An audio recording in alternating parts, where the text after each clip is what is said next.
A boia de vista. E eu simplesmente puxei a linha. Estava recolhendo e... de repente a vara envergou. Ah, olha só. Esse é o peixe-tigre. Olha só, tchum, tchum, tchum. E acho que ele teria dado uma bela bocada no anzol também, mas... eu não consegui enganchar direito.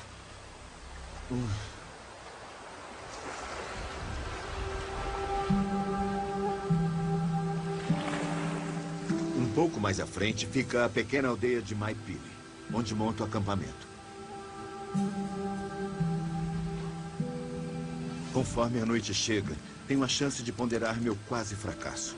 Achei o lugar certo, mas subestimei o peixe. Ele simplesmente cuspiu meu anzol triplo com desdém. Eu andei falando com o pessoal daqui e eles disseram que devo usar um monte. Talvez uns 10 anzóis desses na linha e talvez consiga pegar alguma coisa. Mas o lance não é quanto mais melhor. Posso até fisgar alguma coisa assim, mas acho que esse monte de metal, na verdade, pode evitar que qualquer coisa chegue perto e morda a isca. Outra coisa, qualquer peixe que fisgar, a pressão que estou exercendo será dividida por 9 pontos. Por outro lado, este aqui seria o meio termo. Tem um anzol triplo bem grande na ponta e um anzol simples mais para cima. Se o anzol simples conseguir segurar, vai ocorrer bastante pressão e pode até penetrar o osso da boca do peixe. A reputação do peixe-tigre africano como predador feroz o tornou imortal na cultura local. Conhecido pelos congoleses como Mbanga, ele vive sendo citado em histórias de mutilação, morte e feitiçaria. No dia seguinte, eu saio com um equipamento mais resistente. Trouxe alguns chamarizes artificiais, mas todo mundo aqui me diz que este predador tem maior probabilidade de morder uma isca viva. Solte a linha. 2000, pessoal. O peixe-tigre africano é um caçador ativo. Além de possuir uma boa visão, ele também detecta vibrações na água que o levam até a presa.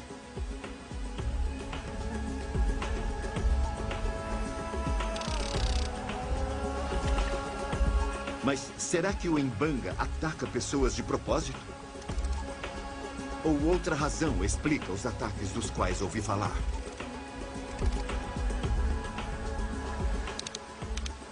Eu acabei de perceber isto aqui na carretilha. E se for realmente a corrente que está puxando isso, mas o fato é que está segurando muito bem. Está num bolsão de água bem tranquilo, ou relativamente tranquilo. E era isso que eu estava querendo. É nesse lugar que um predador fica aguardando sem gastar muita energia, onde não há muita corrente.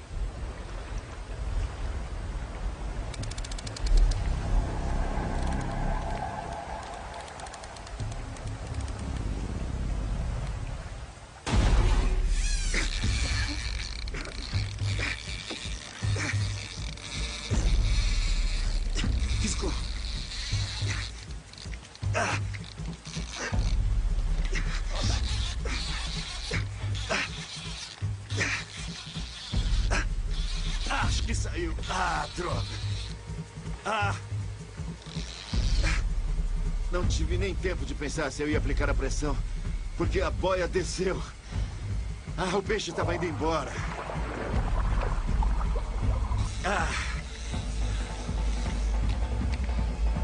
Nossa. Olha só. Olha só. Esse é o tipo de coisa que se espera ver na pesca de tubarões. Estamos pescando em água doce. Alguma coisa lá embaixo partiu o peixe ao meio, a dentadas. Olha, eu preciso confessar uma coisa. Eu vi histórias de gente sendo atacada. Vendo o estado desse peixe, você acaba percebendo o estrago que ele faria com uma pessoa se atacasse um braço, uma perna, qualquer outra parte. Como aquela menina, esse peixe também foi atacado pelo tronco.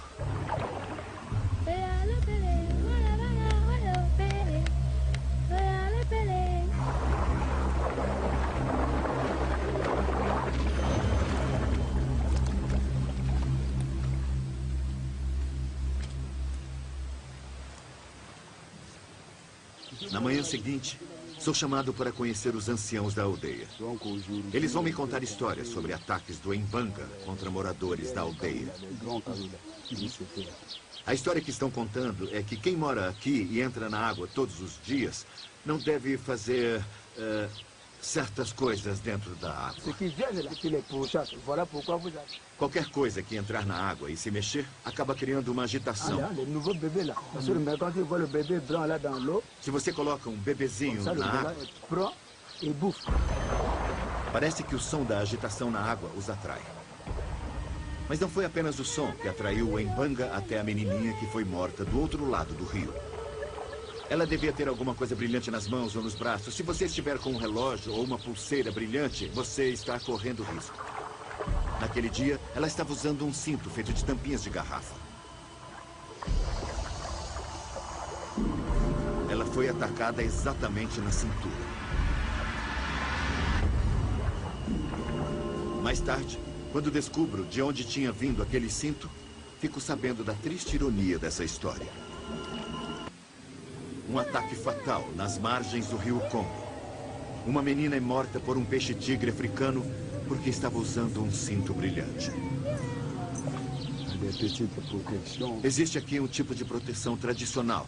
Parece que é um bracelete ou um amuleto.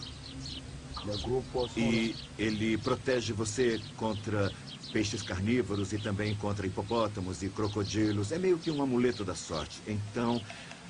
Bom, este povo entra bastante na água. Eles entram na água para pescar, para lavar roupas, lavar panelas e tigelas. E nunca se sabe o que está a poucos metros de distância. Então, nesse tipo de situação, você precisa de toda a proteção que conseguir. A ironia trágica da morte dessa menina é que ela ganhou o cinto dos pais para afastar os maus espíritos.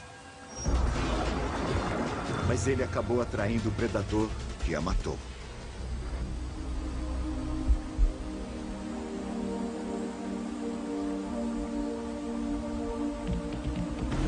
Fred tem sido meu piloto de barco nessas 2 últimas semanas. Ele me ajudou a entender a espiritualidade que envolve essa região, como as correntes do rio.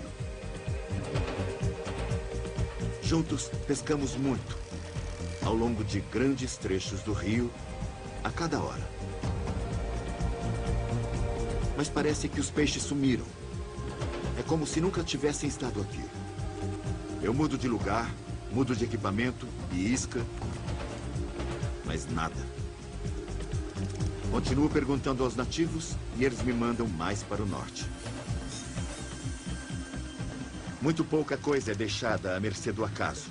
E se você for mordido por um peixe-tigre africano, é porque o espírito de um feiticeiro que habitava aquele peixe obrigou-o a fazer isso por alguma razão. Talvez alguém tenha rogado uma praga em você por qualquer motivo. E quando você está tentando pescar o peixe e não consegue, começa a pensar que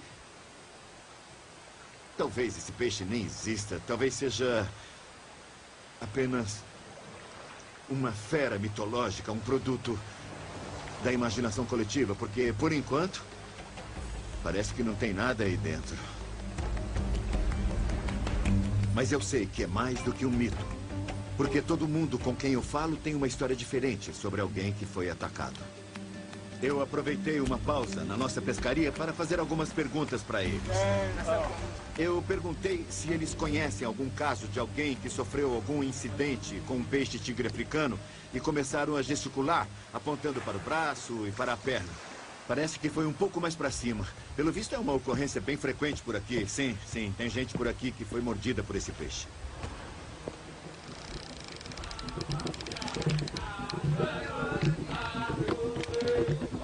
Depois de semanas sem resultados, é difícil manter o foco. Mas é necessário, pois um simples lapso de concentração pode me fazer perder a oportunidade quando ela chegar.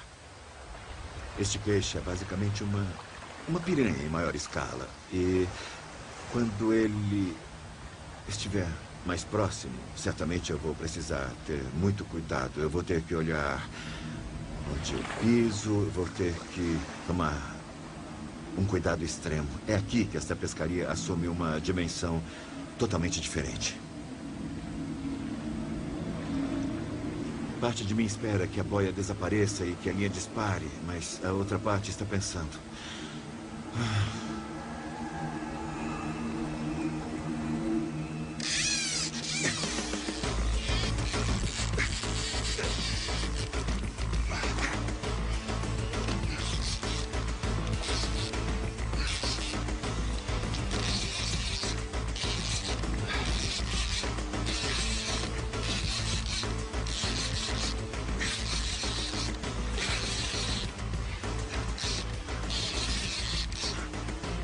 pule, não pule.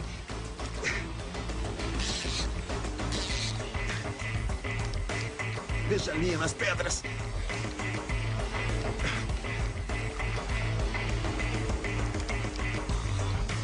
Não é muito grande.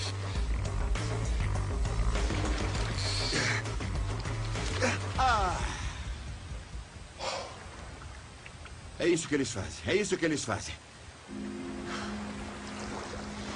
3 chances, nenhum peixe. 3 chances, nenhum peixe. Foi por pouco, muito pouco, muito pouco. E essa isca era ótima. Outro peixe.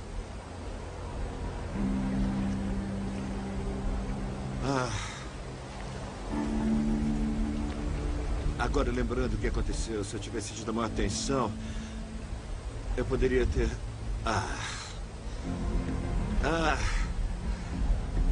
Sabe, dias e dias se passam e nada acontece, nada acontece, nada acontece, até que um peixe literalmente aparece do nada e desaparece em questão de segundos. Droga! Se eu tivesse fisgado esse peixe com uma vara comum, eu podia tê-lo puxado. Se eu tivesse, né? Acho que eu... Agora eu vou precisar de outra isca rapidinho. Acho que não tenho mais nenhuma isca boa. Essa era a minha isca boa.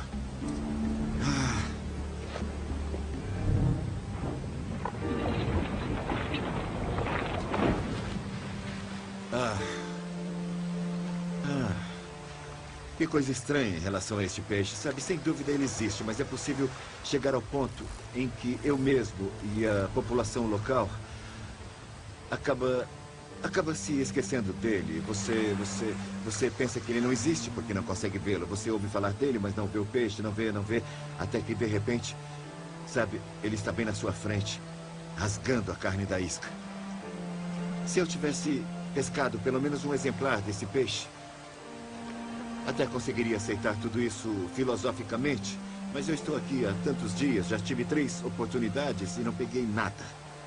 Esse tempo todo. E a sensação que eu tenho é que... A sensação é como se fosse um teste de caráter e que eu não estou conseguindo passar. Cada vez mais parece que voltarei para casa de mãos vazias depois de ter vindo tão longe. Isso é tão... desmoralizante. É como se o peixe estivesse me provocando, sabe? Ele está se mostrando só o bastante para aumentar minhas esperanças. E, de repente, ele vai embora e desaparece.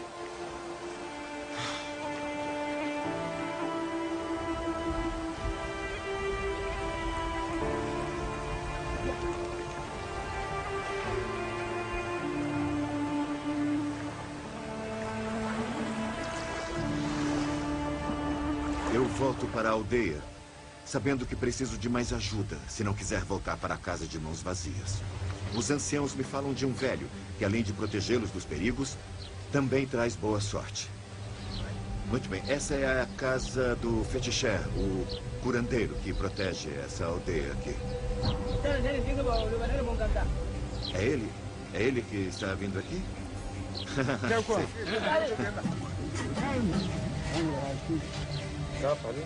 Seus assistentes aparecem primeiro. Enquanto aguardamos em silêncio a aparição dele, eu me pergunto se o homem tão respeitado pelos nativos tem poder para mudar a minha sorte.